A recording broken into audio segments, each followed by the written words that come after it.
running now, I believe. Okay, Jimmy Toscano. 6 o'clock. It's 6 o'clock somewhere. 6 o'clock. It's a little after 6. It took us a minute, but here we are. It's the NBA free agency show, brought to you by Manscaped. Jimmy Toscano's got his Celtics mug. This is my free agency cup. I drink it every free agency. You cold tonight, Jimmy?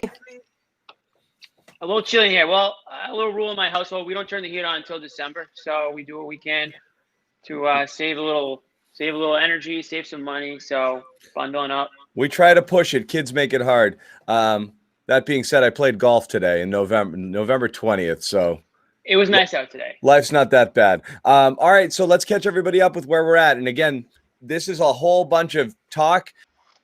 This is not your typical NBA free agent window, because normally by now, everyone would have tampered the F out of everything and 50 guys would have signed already, and we don't have that right now. NBA was cracking down on the tampering. It's very possible that teams are – they may know – people may know things. We may know where people are – they might know it. They just can't say it yet.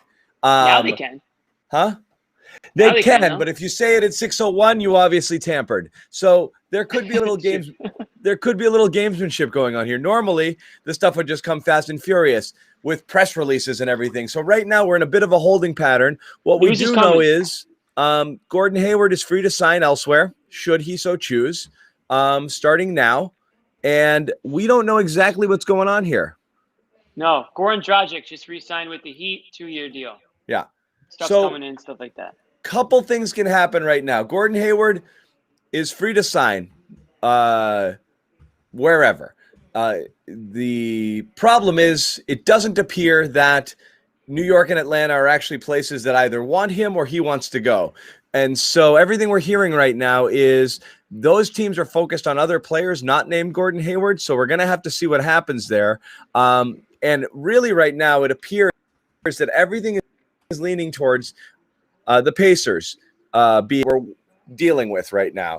And we don't know exactly what that entails or if it can work, but we think that that's Gordon's preferred destination. And now there's reports from Gary Washburn that G-Dub. Is he still in the bubble? Is Gary still in the bubble? Yeah. G-Dub says it's on, and that the Pacers have offered Myles Turner and who? Doug McDermott. Dougie McBuckets? What does he do? He plays basketball still? Didn't he have the most Dougies, man? Didn't he have the most threes or something in college history? Something like that. College history. I would imagine Dougie McBuckets is he a part of the contract matching in some way, shape, or form? Yeah, so that's which means what? Hayward's getting a truckload of money or something? Apparently, what the Celtics want back in return, according to Wash, is Turner, Oladipo, and TJ Warren. So I mean, that's like they don't want all three. They don't want. That's like when you get one of those bad fantasy trades. You get mad at the person who sent it to you, so you counter by like asking for Yeah. Okay. I'll give you Sony Michel for Christian McCaffrey and DK Metcalf. You just get mad at them and you counter with something like that. That sounds like what the Celtics did here.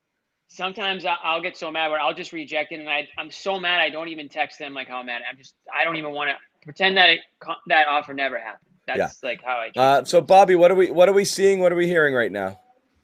Well, the interesting thing to me now is when you look at that report that they're trying to bring back multiple players here, it's key that the Celtics have 2 roster spots open now after the Enes Kanter trade today. You also get a player exception out of that, so you can bring back a little more salary from Indiana, $5 million more than you would normally be able to because of the player exception that the Celtics get back for Enes Kanter here. Also talk of Aaron Baines' interest in Boston as well, now that you have a big man spot open back there. We know the Jason Tatum connection there. We know Baines' game well here. So that makes all the sense in the world as this stuff starts to come together. So the Doug McDermott one would be interesting because he makes $10 million a year. He signed for 2 years, including this year. So he would be a salary that would project to go into another trade in the future, a medium salary guy who can also produce off your bench. He had a good season last year with Indiana, sharpshooter, offensive engine, a bench scorer, as we've talked about here. And then you look at Myles Turner, who's been rumored to the Celtics forever. That's your real center. I'll finally get to stop hearing about the real center. But this is what we talked about yesterday, John. The three sides of this negotiation. Jimmy as well. Thank you. The suitors are gone. New York is after Fred VanVleet. Atlanta has focused in on Bogdan Bogdanovic. So thank the Bucks for their tampering situation here. The suitors are gone for Hayward. So does he get choked out here and have to stay in Boston for a cheaper figure in the end? Who knows? And again, guys, I got to leave you for 10 seconds. I'll be right back. Oh, what do you think of that, Jimmy? Wow. I hope John's okay. That was a quick exit. I'll say this. Woj went on the leader, and he said that Gordon Hayward's – it's still up in – the Gordon Hayward situation's still up in the air, and he's open. I think what he said was open to anything or open to – He's just – does he even know it's free agency today? Open-minded. Yeah. Gordon Hayward is still pretty open-minded, which means I think he's still looking for, the best situation for him, obviously, right? I mean, it makes sense if Indy is his number one destination, right? I mean, I'm fairly certain his family moved there. It seemed like when he left the bubble, he went back. He went back to Indiana. He didn't go back to Boston to rehab. He went to Indiana. We know that as a fact, and we know his family was there. So now that's not the only indicator that that's where he wants to play, but I'm sure that situation would be great for him and his family, right? So it makes sense that he would be interested in a sign-and trade to that destination. Now, how badly do the Pacers want him? That we don't know, right? We don't know how much interest they have and what they're willing to part with. Now, we've heard Oladipo in return has been rumored in the past. Now, does that make sense for the Celtics? I mean, they're exchanging expiring contracts. They're exchanging oft-injured players as of late. Oladipo, strong defender when he's healthy, but 60 games in 2 years, though. Right. That's the thing. I mean, are Celtics fans, going to be saying the same thing about Oladipo next season as they would with Gordon Hayward? I don't know. I mean, I'm sure physically, he'd have to pass those tests and everything like that. But when Oladipo was healthy, I mean, that guy was sweet. I mean, he was fun to watch. I enjoyed watching him play both ends of the court, and he can sing. So a nice little bonus there. You got yourself a bit of a R&B artist on the side, which is nice. Yep, he's on all music NBA team with Damian Lillard. For sure, him and Lillard. Yeah, they could probably put together a nice little single. Lillard featuring Oladipo. Something to think about. So it makes sense that the Celtics are going to try to go for the most here. The question is, guys, does Danny Ainge push too hard here? We know there's the criticism of him. He's trying to rob everybody. He's trying to hit a grand slam with this deal. Are you compromising just getting something for Hayward in this situation by dragging this out too long? We knew things were going to move fast here.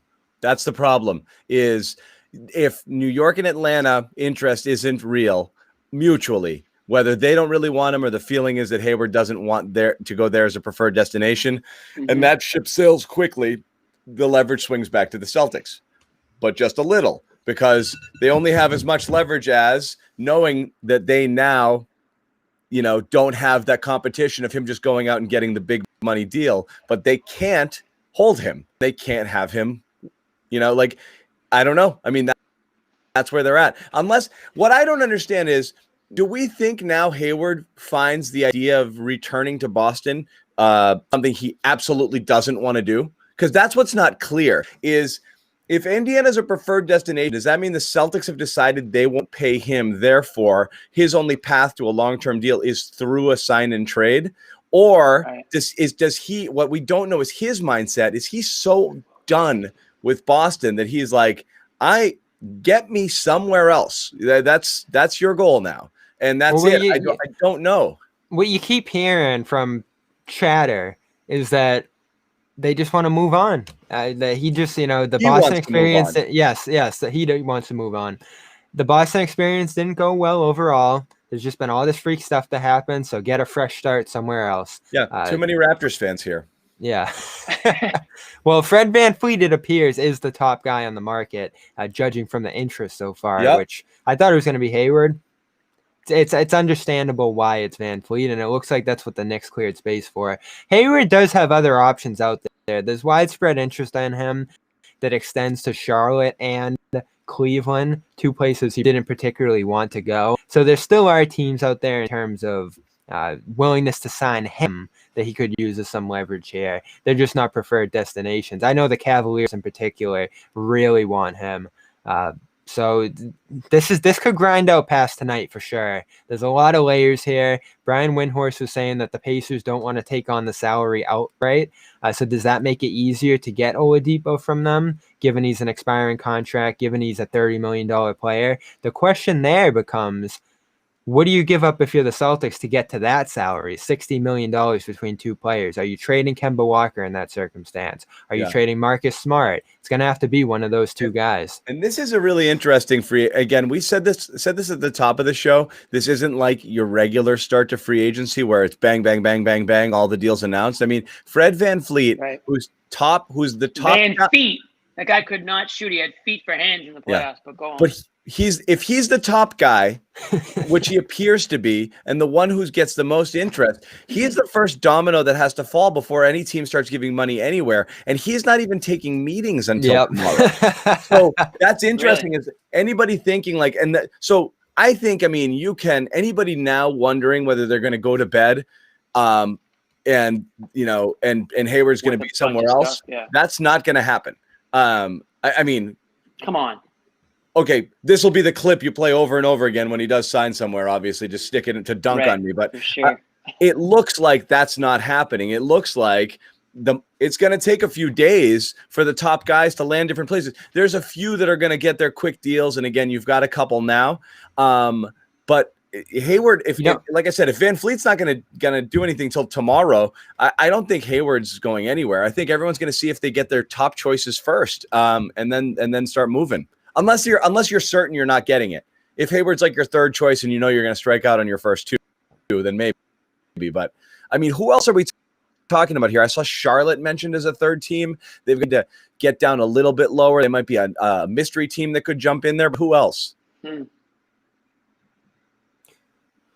You're talking Portland. They had interest in him. That ship's probably sailed with the Enes Kanter trade that happened today. I always thought New Orleans would be Kanter or Gordon. I'm going Kanter every time. Yeah. I love that. Thing, so. We gotta say goodbye to Kanter later. Everybody does. Should we take a minute and give Kanter his due here? Why not? Let's do it now. 1 minute. Here's the thing, Bobby. I will say this. I think you kind of bailed on Kanter in the playoffs. I did. So did Brad. I know. Well, that's the thing. Not me. It's easy to just do whatever Brad wants. But me, on the other hand, I zig when they zag. And I was saying, how many times were we looking for a little bit of spark on offense, an offensive rebound maybe, and a putback? I thought that they should have went to Kanter a lot more than they did. I thought Brad would – remember how, like, one game Kanter would play, one game Rob would play. It was like back and forth. It was like it felt like he was throwing stuff at the wall, the same ball would stick. And I don't think he really stuck with one or the other long enough for them to get in any sort of flow. And like I think that's difficult for a bench guy to not know at all, like if he's going to just be a DNP or if he's going to be called upon in the second quarter. And Kanter, I thought, was a guy that should have gotten more burn, should have gotten more of a chance to make an impact in the later stages of the playoffs when they needed something off the bench. They needed some sort of spark. Well, there was that one game against Miami, remember, where he had a good first half. Second half, there was that one. That's your thing. Your pick and roll defense. That 90-second stretch. I think it was even less than that in the second half of one of those games. He was in. There was one sequence where Dragic just blew by him. Speaking of Dragic, and that was it. Brad pulled him right out. So definitely not shocking. Not shocking to see him leaving the team, but I don't want to rip him. I think he was a huge part in restoring the locker room this year. He had a great regular season. He was excellent against Philadelphia in the first round, which mattered. So you got what you got out of him for $5 million. It was a good signing. Are you kidding? It was great. Yeah. He was great. It was great, but why are they so quick to dump him then? Do many you want picks. it? Do you want a guy that can't but play for a whole series? first of all, I think he could have played. That's my point. My second point is this: we already know they're weak at the center position, so now they're theoretically weaker. They are not stronger than they were before they trade. I mean, there's someone has to join this roster that can play center besides Daniel Tice and Willie maybe Cauley Rob Stein. Williams. Willie Cauley Stein is my guy. Everybody knows that. I'm waiting for that news to break that the Celtics have signed Willie Cauley Stein to a 1-year prove it deal. That's what I'm waiting for, but it hasn't happened yet. Are we done talking about Kanter? We lost we're done. We lost all our viewers. No, we didn't. I think Celtics fans needed to hear a little Kanter. I mean, that's the last time. That's the last time we're going to talk about Kanter. I mean, I would imagine until the video tribute game. So let's get back to this Indiana conversation. Do you is it worth holding out here for TJ Warren and Victor Oladipo? Those two guys that you really dig your feet in for here. No. There you have it. It's just let's not be stupid, you know? I get it. You're trying to shoot for the moon here. If Oladipo can rekindle something. Here's the question. If Danny's hung up on Warren or something, we've mentioned this name before, and again, I'm not saying he should be traded, but is there, okay, John, Bobby, I'll ask you, is there a situation where Marcus Smart is involved in talks if, in fact, Danny is, I mean, obviously trading Marcus Smart and Gordon Hayward would be, I mean, the money there would be unbelievable, but we're hearing names like Warren, we're hearing names like Oladipo. I mean, would something like that need to happen for him to even get them to talk about Warren? Salary's gonna have to get there. That's the first hurdle. Right. Does value have to get there? That's the question, because you could probably stack up other contracts here, your draft picks possibly. But if you're the Pacers, you're not trying to get rid of Warren unless you're getting some serious, Yeah, that's the point. Like, the money goes up and the value has to go up on the other end coming in. Does that future Memphis pick that they received today come into play? I don't even know how good that's going to be. That might be a heavily protected first round pick. They're pretty much out of picks in terms of other teams into the future. And you have to assume they're going to be above average teams, so their picks are going to be in the less valuable third of the draft. It's going to be hard to acquire those other players. Now let's go to the other end of that conversation. But is Marcus Smart enough to make it happen if Danny Ainge is secretly hung up on a guy like I would say yes. I would say yes. Now I'm going to throw the old trade machine together over here to see if those numbers work. But I'll ask you on the other end of that conversation, is Doug McDermott and Myles Turner enough for Hayward heading out if there's a chance to keep Hayward now with some of these options dwindling? If there's a chance to keep Hayward, I think you need to know what money is involved in Hayward. I mean, are we talking $20 million a year?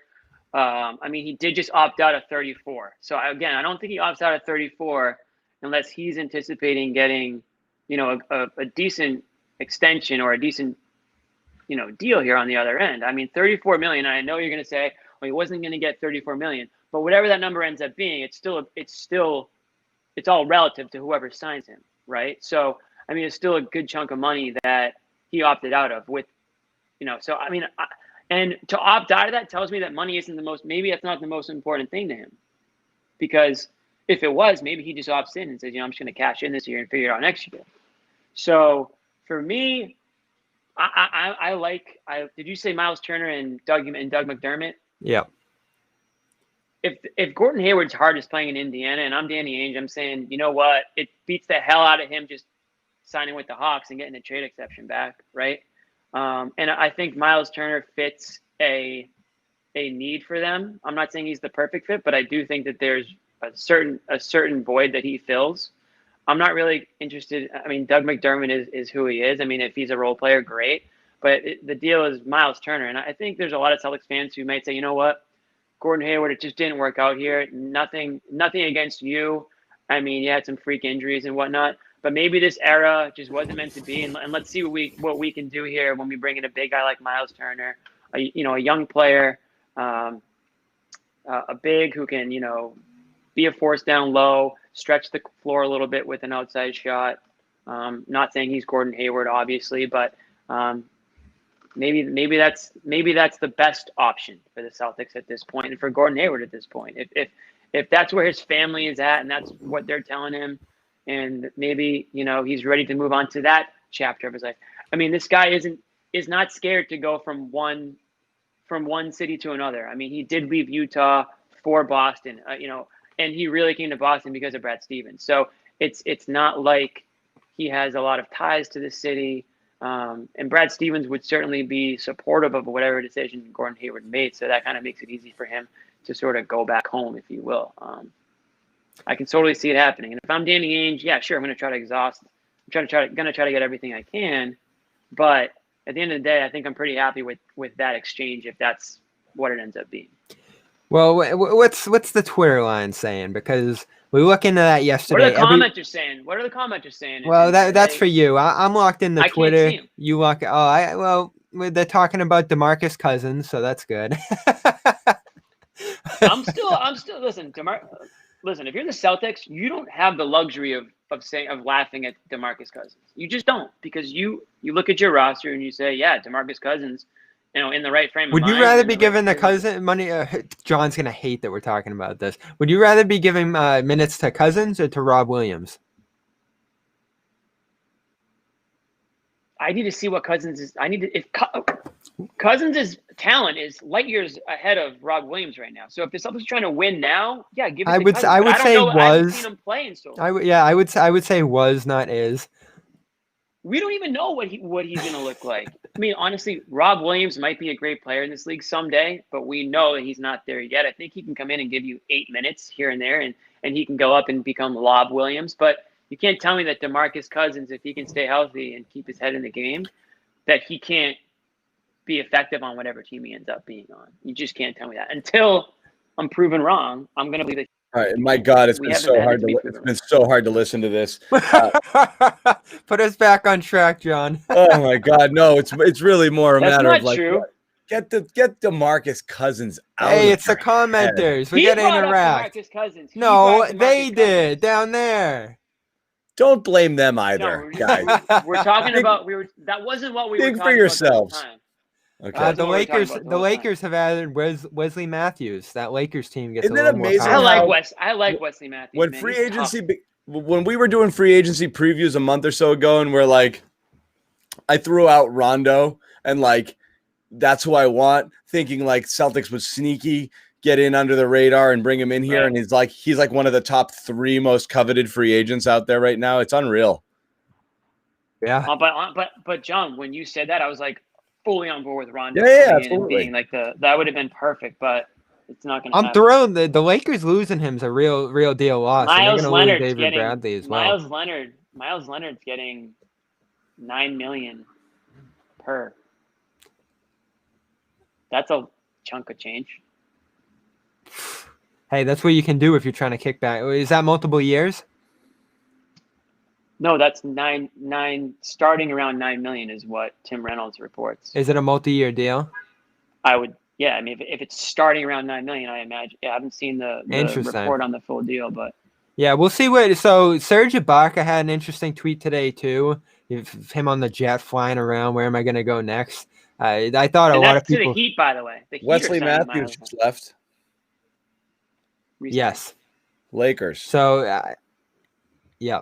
So there you go. There's a big piece to Giannis. Team that's moved on. I mean, at this point, are we just loading up for Giannis? Who, the Celtics? Yeah, let's just do it. No, you're not going to get. They'll just get spurned. Well, that's another. Giannis goes to the Heat. That's another reason you get in on medium-sized salaries, to give yourself a chance to get in on deals like that. They never really had a chance to do anything this offseason in terms of the bigger stuff because they couldn't pile up salaries. Now I'm doing the trade machine here, and I'm trying to stack this stuff up for Oladipo. It's tough. You got to get Marcus Smart in there, one of those important guys. And every time you hit the table, those guys become the center of conversation. I got my French press here. I'm gonna have a coffee. Okay, we could be up all night with this. Okay, we could be up all night. Jimmy's excited. We're camping out for Gordon Hayward. I'm making a coffee. That's for sure. Let's get. I'm gonna say this. Let's give it a crack. Myers Leonard gets a 2-year, $20 million deal reportedly, right? And the Celtics just traded away Enes Kanter, who was just going to make $5 million next year. I mean, there's a reason they traded him, Jimmy. They're trying to get 3 people back. They need the roster spots. They got drafted. What did we talk about last night? They need the roster spots, dude. They just picked up Shemi's deal. They just he'll be gone tomorrow. I mean, Tremont Waters, Taco Fall. You pick him up to trade him. Yeah, I know. I get that, but why is Bobby is using that like, oh, they need roster spots. They got to trade Kanter, but okay, like I get they need roster spots, but like they also need guys who are taller than 6'6". Like I don't know. They're going to address center. 2 people in the Gordon Hayward trade.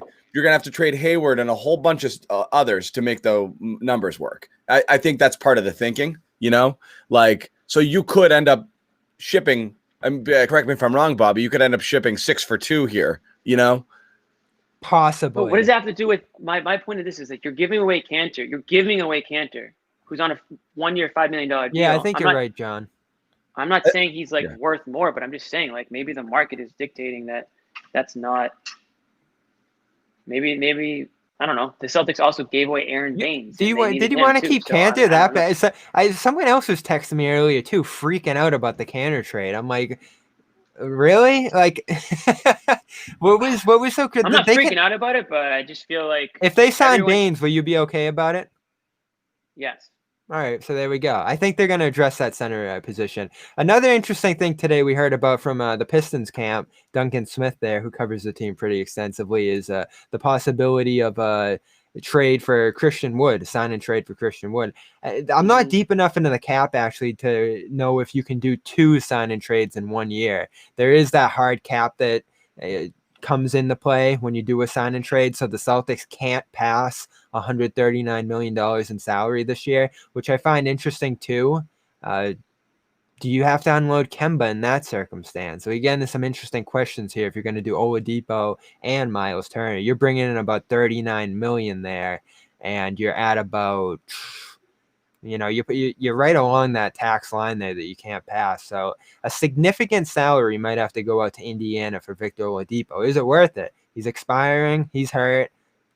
John doesn't think so. I get the risk. If he can regain his form, become that centerpiece at the guard spot. He's longer than Kemba. He's a defensive for whom guard. Victor Oladipo. I am all in to roll the dice on an Oladipo resurgence. But again, you probably have to look to move Kemba if that's the case. I think you do. Right. And if that's fine, I would roll the dice there. I would. And again, maybe it's not the right play, but Oladipo, we haven't seen him come back from the injury, and it is concerning. But man, was he good before that. He was so damn good, and great defender. Great athlete, tenacious, good guy. I mean, there's so many things to like about Oladipo. I love Oladipo. Good guy. I mean, yeah. Kemba's a good guy too. No. I mean, Kemba's the best guy. Kemba's the best guy. He's the best guy. Listen. This is the problem I have with the Celtics right now. In the last few years, they've got free agents who everyone gets hung up on leaving. Everyone's hung up. Oh, they don't want to play here. Like whether it's Horford, Hayward, Kyrie, they don't want to play here. And then the guys who do want to play here get shipped out. Isaiah Thomas, see you later. The guy was in love with Boston. See you later. Here comes Kemba Walker. Never said a bad thing. Overrated. But like it's just so typical, I guess. Like I mean, I'm anti-trade Kemba, but at the same time, like I'm not just gonna manage. I'm not trying to manage in that direction too. I think the biggest argument for trading Kemba is he's hurt, and then you're trading for a guy who's hurt. It's kind of a tough sell. He's better defensively, but he's much worse offensively. I take the better offensive player in today's league. It's a good idea. And again, we get back to that point. Are you hanging up this conversation, possibly losing it because you're pushing for too much here? Look, I don't think so. Danny isn't an idiot. Yeah. I mean, he knows what he's doing. Yeah, but he's not an idiot. However, Jimmy, again, this is the thing that got me so fired up yesterday. I'm not mad at Gordon. Yeah, if he's not happy, he thinks he can get more money. Go. That's fine. Right. Well, I'm angry that the Celtics could potentially, in back-to-back years, lose Kyrie's salary and Gordon's salary with nothing in return is fireable, okay? That's a disaster. That is GM jail right there. That is an absolute abomination. You cannot but do yeah, that. on gotta, paper, you yes. gotta be out ahead of it. And recognize it may not happen. You can't keep going into off seasons and say, roll the dice. We got a good culture here. Everybody likes Brad. We'll be back. Look at us. We're young and on the move. Bullshit. Losing Kyrie and then 1 year later you lose Gordon for nothing. That's fireable. Okay. That is bad roster management. Without knowing like the backstory on either of those players, sure, you can make that argument. Like if you're just analytically speaking, like, okay, yes, that's fireable. You lost this production and you got nothing back for it, sure. But when you actually consider the fact that Kyrie Irving is like on planet Pluto and nobody really, I thought it's not a planet.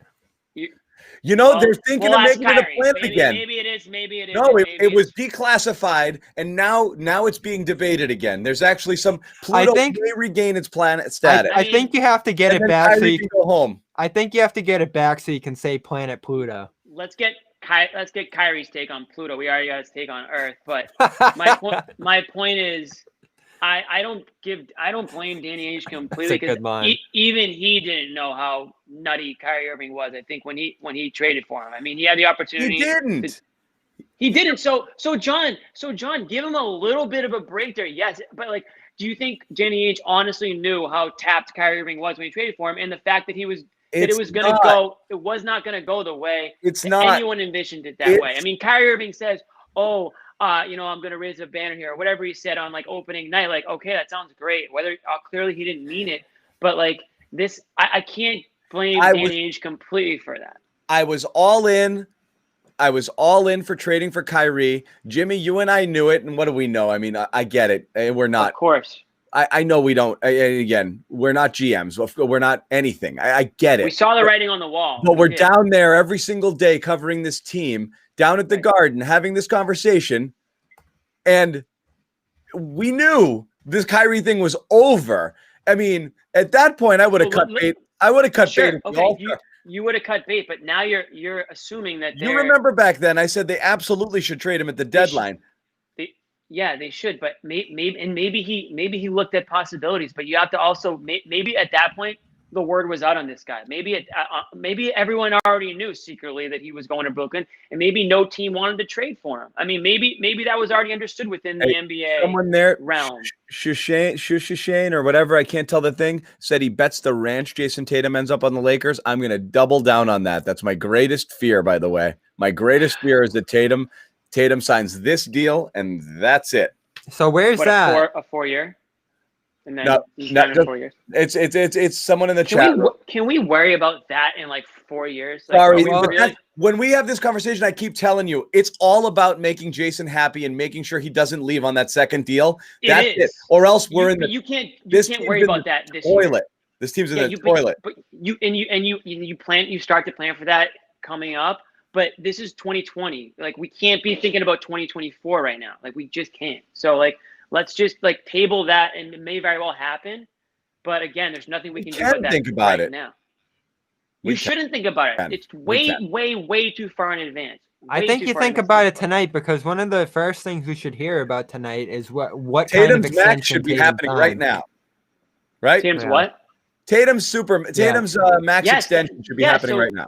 I agree, but so why don't we think about the Supermax? Let's not think about after the Supermax. But I keep saying, I believe all of our roster management right now is building towards this future, less so than now. Now you're trying to, like I said, preserve assets, not lose that Hayward salary, make sure you have stuff.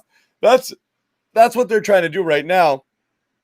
But that's the whole ball game, is building around that core and making sure they spend the rest of their careers in Boston and bring in other talent around them. So I'm absolutely 100% worried about Tatum now. Everything you do, I'm absolutely. Yeah, okay, Joe. Yeah, I get it. But like, what have they done? I mean, everything they need to be building around Tatum and Brown. It's a league that you need more than one superstar. But you can't be worried about it because there's so much more that's going to happen between now and then that, I mean, the team could look completely different for then. And I'm sure Ainge and, everybody in the front office is very cognizant of that being their number one priority. But again, I mean, anybody you trade for today, I mean, they clearly might not even be part of the team at that point 4 years from now. So like, there's still plenty of time to go. I mean, every year that goes by, I get closer and closer to having to make sure that you're set and you have something in place. But I still think that they're building towards being a competitive team for the next couple of years. Yeah. So forget Tatum. We'll talk about him later. We got to get back to DeMarcus Cousins. Okay, why? He's drawing. What are we hearing? What are we hearing? One guy 8,000 comments ago said something about it. No, Woj just tweeted, DeMarcus Cousins is receiving considerable attention from NBA teams. Of course he is. So you're in on him, Jimmy. Yes, until he proves that he can't play in the NBA anymore. Why wouldn't you be Bobby, in on him? Bobby, that's fake news. Bobby, to overstate his point, used serious attention, and all it said was some early attention. Oh, never mind. Okay, that's fake news. But I'll counter you with this: if you're getting attention at 6 o'clock, serious. If people are calling you at 6 o'clock, then I mean that's serious. Like there's a different form of serious. Serious is not in this tweet. No, it's not. Serious can mean exist. Okay, and John. Serious Okay, can mean John. intense. It's just attention. There's two tones. But this guy wants to pick. But the word serious is not included in Wojnarowski's tweet. It's not included in the tweet. It's not included in the tweet. So we're not even determining what he means by saying serious. He didn't say serious. He said some early attention. Some early attention. Yeah. Well, some and serious can mean the same thing. I would make the case that if you're receiving early attention, that's pretty serious. Yeah. So. Hey, DeMarcus, you're going to keep playing basketball this year? I'm thinking about it. All right, I'll call you in a couple of weeks if I strike out everywhere. Okay, I'm getting attention. Now that's serious. Anything on Willie Cauley-Stein, Bob? Anything? He has not crossed my timeline. Huh. That's weird. Okay. I guess we'll wait and see. Wow, this is not the show we expected, huh? I'm glad when I knew we were going to do something, but I knew there wouldn't be fireworks. It's a different year, you know? I mean, listen, what we didn't know yesterday, we do know today is that the Pacers are serious about Gordon Hayward. We didn't know that yesterday. We heard rumors and we heard little things. We don't know that. All we know is he's serious. No, I mean, didn't Gary Washburn say that? Maybe I read the tweet one. I thought you said that he was part of it. Boston wants Turner and Warren. Hayward wants to play in Indiana. I think Indiana would happily rid itself of Myles Turner to get Gordon Hayward. I think the Celtics don't want that to be the deal. And I think what do you think they want the deal to be? Not just Turner. And again, Warren would be the dream. That's never happening. Why would that happen? That's so dumb. Guys, Mark Berman from the New York Post, who's very don't get afraid, Jimmy. I'll be right back. Very busy, on the Knicks front. Obviously, the Knicks are a team that's been interested in Gordon Hayward from the free agency side. Says, and I quote, according to a source, the Pacers are the front runner for Hayward and trying to land him via a sign and trade. The Pacers don't have the cap space, but names such as Aaron Holiday and Myles Turner have come up. So there you go right there. The Knicks have interest in Hayward, and 2 Jazz alums are on the Knicks staff, but Hayward prefers to go home. So just another little bit of info right there. Yeah, he becomes a backup. If Mark they Berman can't... from the New York Post, big Knicks guy. He's saying the Pacers are the biggest threat to land Hayward over the Knicks, who apparently have interest in Hayward. Again, this is where we've been back to. Whoops. We're not sure about the Knicks. We're not sure. No. But Mark Berman seems to be throwing some smoke out there about the Knicks. The noise around them all season had been that they're going to pursue Fred VanVleet. So they're going to strike hard there. Toronto's going to try to keep him at some figure, and they're going to battle it out over him. And then if you lose on him, if you're New York, you're sitting there with a max contract spot and some money to blow. So your next best move is to sign Hayward. So they could certainly get back into play here as those meetings progress with Van Fleet. But with like John said, those are into tomorrow. Those are 2 days from now. We're gonna keep drawing this out more and more and more. And then you have Ainge and the GM in Indiana staring each other down. I'm sticking to my guns, and I've been there the whole time. I never thought New York or Atlanta would happen. I never thought it was real on either side. I believe interest and, reaching out and blah, blah, blah. Every team in free agency is going to kick the tires on everything. I just never thought Gordon Hayward is going to either of those two teams, and those are the two teams that could sign him outright. So it really does seem like... Well, that could change. Everything we're hearing now, the vibe really feels like, I'm homesick. Now. I'm homesick. Send me home. Like let's make this happen. And so now, so Ainge needs to make that happen. Gordon wants to go. The Celtics want him to go. The Pacers would like to have him, but at a price. What happens when you can't strike a deal? That's my question. When it gets to the point that you can't figure out the compensation, then what? Like, I don't know who's got a break here. You go to a 3-team deal, which the Celtics have already worked out now in that Kanter situation. That Memphis thing got a little tense for that 30th pick. They pull in a 3rd team and make it work. I wonder if Detroit gets involved here, make it a little more worth Indiana's while, take some money back. Detroit has unloaded considerable money over the last couple of years. But you need the players. I'm saying, where would the players come from? For Indiana? Yeah. Oh, Bob, Detroit. you have the trade machine up? The trade machine is down. I was trying to put it to work earlier, and you can't do Hayward because he's not signed. So it's not helping us too much. But I'll do it in my brain. Try to. Hayward and Smart for Warren and Turner. Does that match up? I don't know those contracts off the top of my head. Let's stop talking about Warren, guys. Why? Well, you got to talk about him. You got to. John, I mean, it may not happen, but I mean, G-Dub included it in the tweet, so obviously it's been discussed at some point by somebody, whether he was immediately hung up on or not. But the point is the Celtics are interested in him. Now, we don't know what the Pacers are thinking. We just don't. So I wonder if it even is mathematically possible. I would imagine it could happen in some way, shape, or form. You start throwing in, the draft, the previous draft picks to make the money work. So yeah, what did Simmons say last night? He says $390 for Hayward, $90 million over 3 years. So we're talking 30 there. We're talking 13 for Marcus Smart, gets you to 43. Turner. I gotta bounce in 2 minutes, guys. Turner comes in at 18. Yep. And then we're Oladipo, TJ Warren.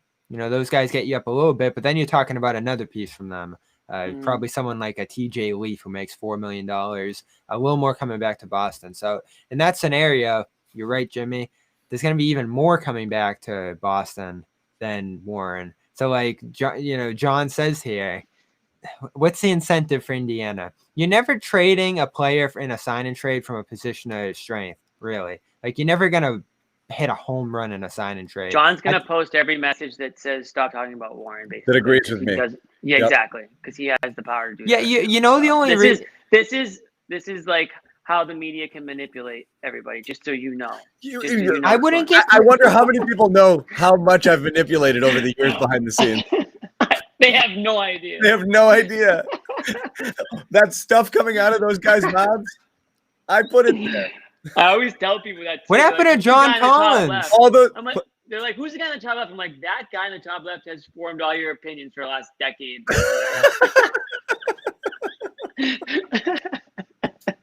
Nobody knows. That's all right. Yeah, that's okay. They will. All right. Before you go, Jimmy, you like Myles Turner? I feel like you're about to trap me, but yes, I do like Myles Turner. All right. I hope you guys do. Because I think people have put this idea of Myles Turner in their head. Then he's going to come here. He's going to play. And I just hope you guys like him. Okay, Bobby, but hear me out. Are you mad at us, Bobby? Bobby is disappointed. I think he's disappointed.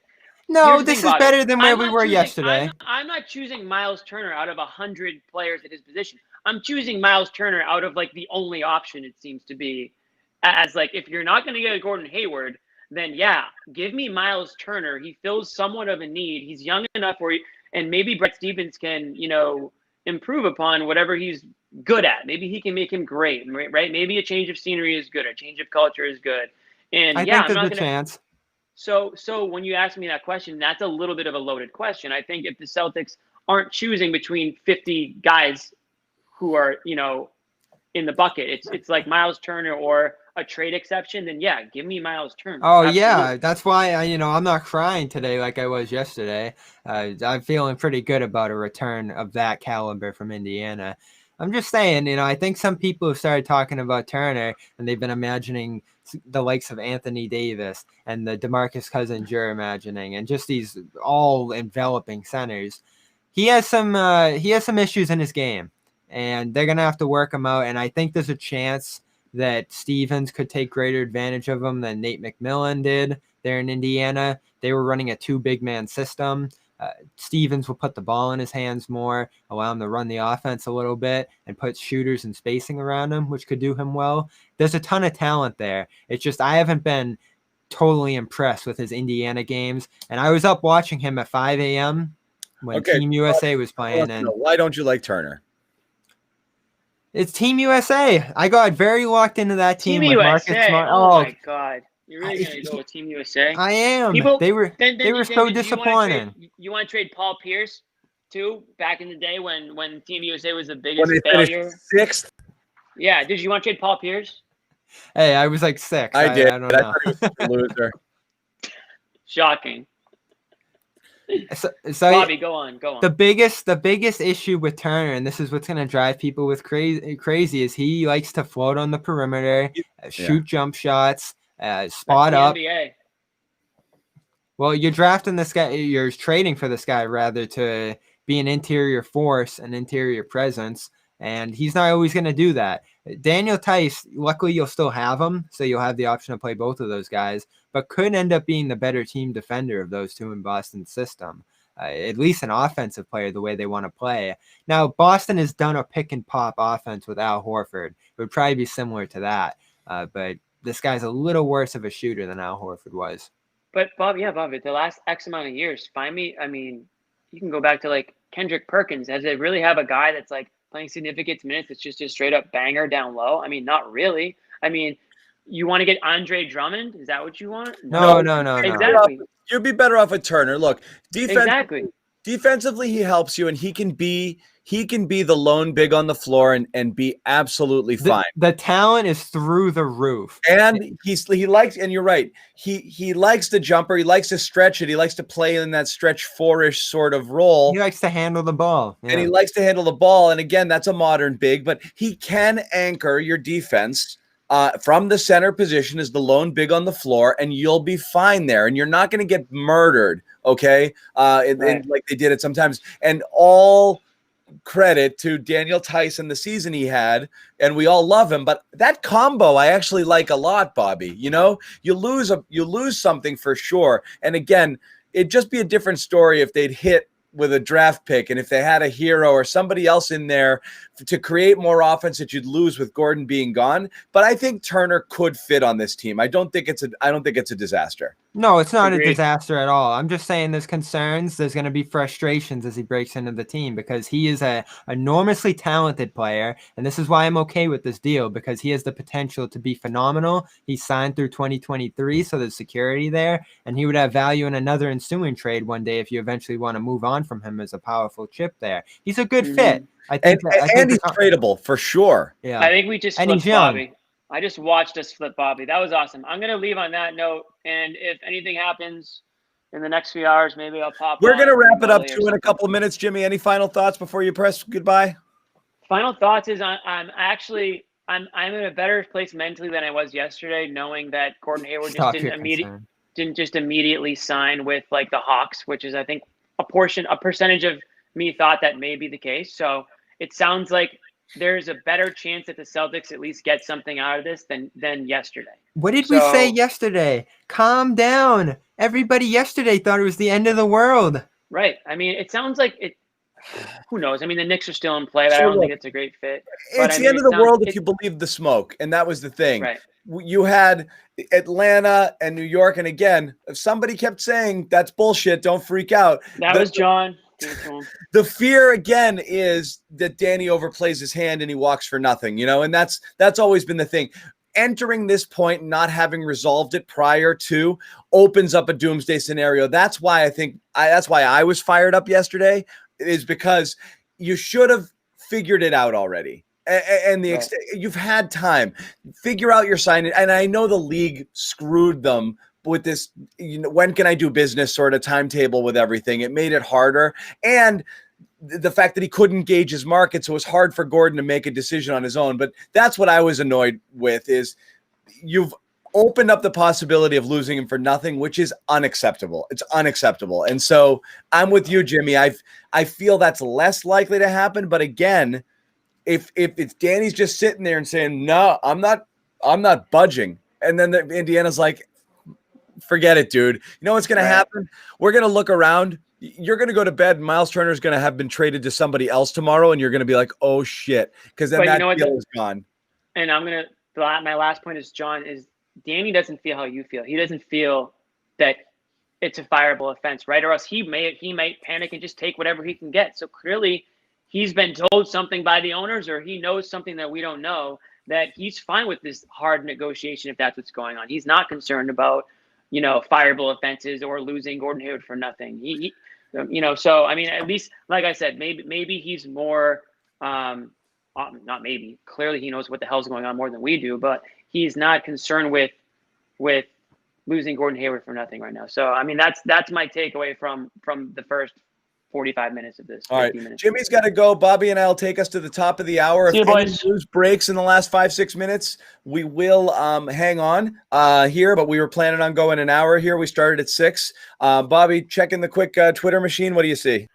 So the Pistons are doing weird things. They go out and draft Isaiah Stewart, the center out of Washington. They just signed Mason Plumlee to the mid-level extension. Yep.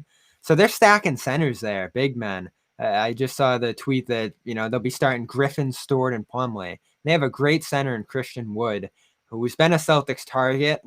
Was a Danny Ainge trade deadline target. His name's popped up in this chat quite a bit. Yeah. There's noise around him right now. Like I said, Duncan Smith wrote that piece about a sign and trade earlier. You can do multiple sign and trades. So this is my last question that we'll hit on before we get out of here. So let's say they do the McDermott Turner trade, Indiana and Boston. All of a sudden, you're looking decent at center. You got Brown, you got Tatum. Say you keep Kemba and Smart. So Smart's feasibly going to be your starter going forward. You end up back in that place that they were in the East Finals. Like, Smart can be great for you many nights. He can fill in on that wing spot. He can play and make. But you're kind of weak on the bench if those draft picks don't pan out. If they do, you're looking good there. Smart has to move up another rung, which can have its own issues. The reason I still wanted to keep Hayward ultimately was to stay strong on the wing and figure it out at center. As you can see, Christian Wood, our Willie Cauley-Stein dream, Aaron Baines. There's ways to figure out center. I'm not worried about it, and I actually do. I'm with you, Bobby. I actually think Baines. I think one of the reasons, and Jimmy was saying it earlier, why do you give up on this guy and why do you give up on that guy? I think Baines finds his way back here. It feels like it. That's always been my vibe. If he does, everyone will be so happy, because he's exactly what when you don't have it, when you don't have what Aaron Baines provides, you're just starved for it.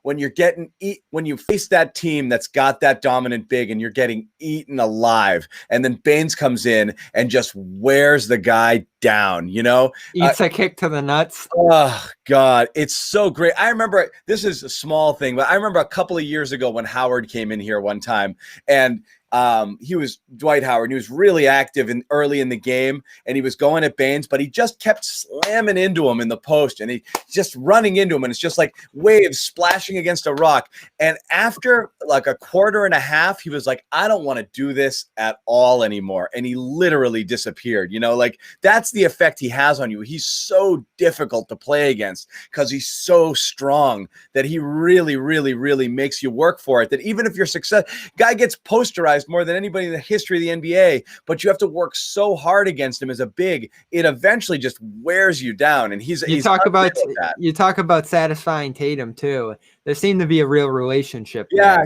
there. yeah. And yeah, you always used to mention that none of the guys would talk to each other in that locker room. The one guy that probably everybody, individually actually liked mutually in there was Aaron Baines. Yeah. That was probably the one point of connection there. Yeah, God, they were miserable, those guys. There's a great reason to love the idea of that. But then what are you talking about? Who's your starting 4 next year? You got Smart, who's going to fill in that final spot on the wing. But who's your first guy off the bench? Langford's out for a month.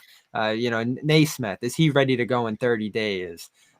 No, you've got problems, and this is again where you Doug McDermott, I guess. This is again where you see what comes back and what's playable here, and again, this is my point. You got Tice, Turner, Baines, Rob Williams, but what do you have on there? Like, this is still a wing-oriented team, and you're going to stack up all that at center. Now, again, it's assets, so you can flip those for other stuff going forward if you feel you have a need there later. But I've always felt going into this market, and the reason I didn't love that Turner trade before we were talking about getting nothing for him, now this looks pretty good relative to that, is there's so many ways to address the center position. Cody Zeller, Cauley Stein, just like a million different guys who can be good backups. Hell, they just got a great season out of Enes Kanter for $5 million, and your return's going to be a good center in Myles Turner. Could he become great with the Celtics? Certainly, but he's a good center right now, and that's it. It's a good return relative to what we've been thinking the last couple of days, but he's still a significantly worse player than Gordon Hayward. Who, Turner? Yep.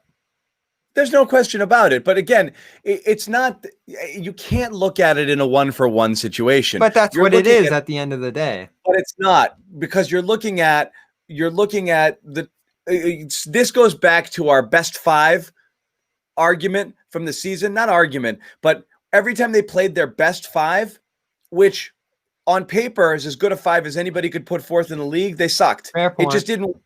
It didn't work. So what you have is, what you're creating is bench depth with a guy like Gordon, as opposed to a guy playing 35 first unit minutes when you really need it, and then in the playoffs being able to run that out there and be overall a more formidable team. So that's what you have there.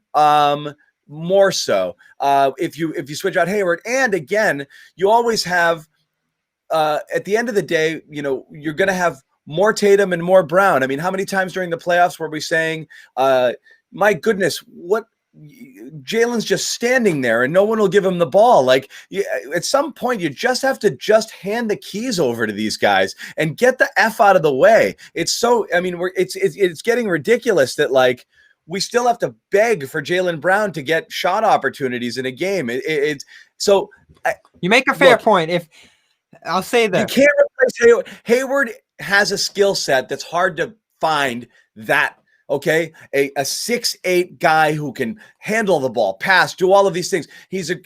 You dream for guys like that, but you got 2, okay. And so it's great to have a third, but I'm not going to call it a luxury. But you're not looking for a straight 1-for-1 swap, because you can't find a player of his caliber. You find something else. I'm going to go back to, like, anyone who's seen the movie Moneyball, okay?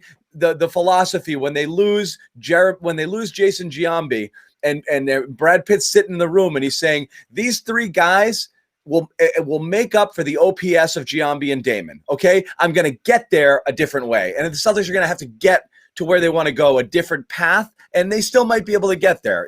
So that's my thinking. Hey, if you come out of this trade and make Turner a better player in the Brad Stevens system, and you get the most out of McDermott as that 4th wing, maybe you're not looking so bad there. I'm hung up on this thing that we feel differently about, that we're never going to get an answer to. Ultimately, it looks like, would this team be a championship team with its 3 core pieces and Gordon Hayward healthy?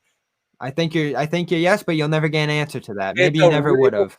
Bummer. It's a bummer that this is the saddest thing as a Celtics fan is when you had Kyrie, Hayward, and these kids. 2018 was the year, and that season went to shit like that, and then you see these guys developed to another level the year later, and Gordon Hayward is playing healthy, is playing at his best, and you're looking at this team in February and thinking, like, who's better than them? You know, like even in the first 8 games of the bubble, like they Oh, had my that. God. Who's the bad loss to? Milwaukee, and then they rip off a couple of games there. They only lose No, to Milwaukee was close. They lost to Miami yeah, as well. yeah. But every other game they're ripping. And then they absolutely took Toronto to the woodshed. And Hayward played really well in that Miami game too, and he was great in the bubble. It looked like Hayward was back to being the old Hayward. Brown was killing it. Tatum eventually, after that bad first game, got back into his form. So I'm with Ainge. If those 4 stay healthy last year, they're at least in the championship. But we'll never know, Yeah. and it's always that We what won't if game. know. The same thing with like if KG doesn't hurt his knee or if Perk doesn't get hurt in 2010. And So here we there's are. a lot of But yeah, look you at know it. what? You know the point I like as we wrap this up. And if Jim Rice doesn't get hit by a pitch and break his wrist in 75, we could do this for the rest of our lives. Okay. The older you are, like me, you could go forever and say, what if. But at the end of the day, this is what we got now. Hayward wants to leave, and that's that. Yeah. So Myles Turner's young. Salary is fine. He's controllable. He fills an immediate need. If it's the best you're going to do, it's not worth griping over. I like Hayward better because you have to view him as gone, and the alternative of nothing in return is unacceptable. So you got to take what you get. And Turner's not bad. If the deal gets stuck on Ainge not wanting to do Hayward for Turner and Hayward walks, oh my God, is that going to be a problem? Yep. Okay. Then we'll have our meltdown Right? here. Yep. So that's where we're at. Anyway, guys, thank you again for joining. I'll let everybody know once again our sponsor here is Manscaped. Nice enough to sponsor us, allows us to bring this content for free. We're going to keep doing it. We'll do this every time there are updates. We're going to do it throughout the season for pregame, postgame. We'll be here. Oh, man, the Pistons just signed another center. Did they? Julio Okafor. Wow. Whatever. Weird. So, and guys, if there's a massive Celtics news, we'll pop back on here tonight. Okay. So, if you want to be part of it, and it's been awesome the last few days having all of you on board, please subscribe. You'll get notifications. Our subscriptions have been going through the roof here. And that makes a huge difference because you're going to get notified right away. Turn on your notifications. And if we go live, if something happens, we'll go live. We'll talk about it. We'll check out your comments, your chats. We'll answer questions, all that. We might have Josue Pavone on later as well, and other cast of characters as well. So until then, again, Manscaped, 20% off, free shipping with the code GARDEN20 at manscaped.com. This is good good deals right now. This is good Christmas presents here. Black Friday from home. Yeah. So give it a shot here again, Manscaped. Mention GARDEN20 as the code at manscaped.com. You're going to get 20% off a whole variety of stuff. So it's a good deal. Anyway, for Bobby Manning, John Zanis, we will see you guys possibly later.